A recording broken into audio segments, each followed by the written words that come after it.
ராகவோட character வர வர சுத்தமாவே பிடிக்கலன்னு நினைக்கிறவங்க நம்ம சேனலுக்கு ஒரு லைக்கை போட்டு அப்படியே சப்ஸ்கிரைபும் பண்ணிக்கோங்க.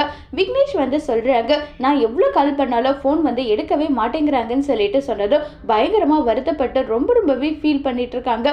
இன்னும் இது ஃபோனே எடுக்கலையான்னு சொல்லிட்டு கேட்டுட்டு இருக்காங்க. ஆமா, ஃபோனே எடுக்கலன்னு சொல்லதும் கரெக்டா அந்த இடத்துக்கு எப்படி வந்தாரோ தெரியல. நம்ம ராகவ் வந்துடுறாங்க. ராகவ் வந்ததுமே அபி போயிட்டு கட்டி பிடிச்சி ஃபீல் பண்றாங்க. விக்னேஷோட ஃபேமிலி ரொம்பவே கோவமா கண்டபடி திட்டிட்டு இருக்காங்க. என்னுடைய பையனோட நிலைமை இப்படி ஆயிடுச்சு, எல்லாத்துக்கும் காரணம் நீதான், உன்னாலதான் என் பையனோட நிலைமை இப்படி இருக்கு. கல்யாணத்தப்ப என் பையனை தப்பிச்சு கூட்டிட்டு போயிட்டான், இப்ப கடைசியில நீ இப்படி பண்ணிட்டு இருக்கேன் நல்லா சொல்லிட்டு ரொம்பவே கோவமா கேட்டுட்டு இருக்காங்க.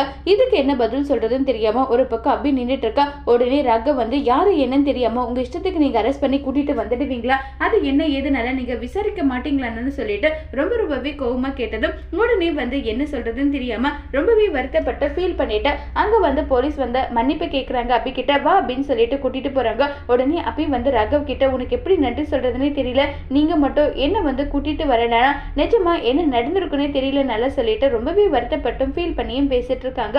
உடனே ராகவ் அப்படியெல்லாம் நீ ஒன்னும் யோசிக்காத, நீ எதுக்காக அங்க போனன்னு சொல்லிட்டு ராகவ் கேட்கறாங்க.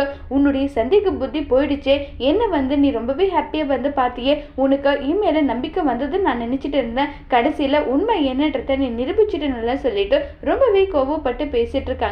இதை கேட்டதுமே ராகவ் கோவமா இருக்காங்க. முரளி அஞ்சலி கிட்ட என்ன அஞ்சலி நீ சொல்லிட்டு இருக்க, ஒருவேளை அது உண்மையை கூட இருக்கலாம் இல்ல, நம்மளே போகும்போது பலமுறை அந்த மாதிரி நடந்திருக்குல்ல நல்லா சொல்லிட்டு சொல்றாங்க. இல்ல எனக்கு தெரியாத அபியை பத்தி, அபி எப்படிப்பட்டவன்றதால எனக்கு தெரியும், தயவு செஞ்சு இன்னொரு முறை இப்படி எல்லாம் நீங்க பேசாதீங்கன்னு சொல்லும் போது கரெக்டா நம்ம அபி அங்க வந்திருக்காங்க. அபி அங்க வந்ததும் ராகவ் ஒரு பக்கம் முரளியவே பார்த்துட்டு இருக்காங்க. முரளிக்கு தோணிடுச்சு, அவ்வளவுதான் இவன் நம்மளதான் சந்தேகப்படுறான், அதனாலதான் நம்மளவே பார்த்துட்டு இருக்கானு சொல்லிட்டு தோணுது. எல்லாரும் அங்கிருந்து கிளம்பி போனதும் அனு கிட்ட சொல்றாங்க, எனக்கு என்னவோ இவன் மேலதான் அனு சந்தேகமா இருக்கு, இவன் தான் எது பண்ணிருப்பானு தோணுதுன்றாங்க. சரி உண்மையை கண்டுபிடிக்கலாம்னு சொல்லிட்டு யோசிச்சு முடிவு எடுக்கிறாங்க. யோசிச்சு முடிவு எடுத்து அங்க இருந்தாங்க. இப்ப முரளி பத்தின உண்மையை எப்படி கண்டுபிடிக்க போறாங்க அப்படிங்கறத வரப்போற எபிசோட்ல வெயிட் பண்ணி பார்க்கலாம்.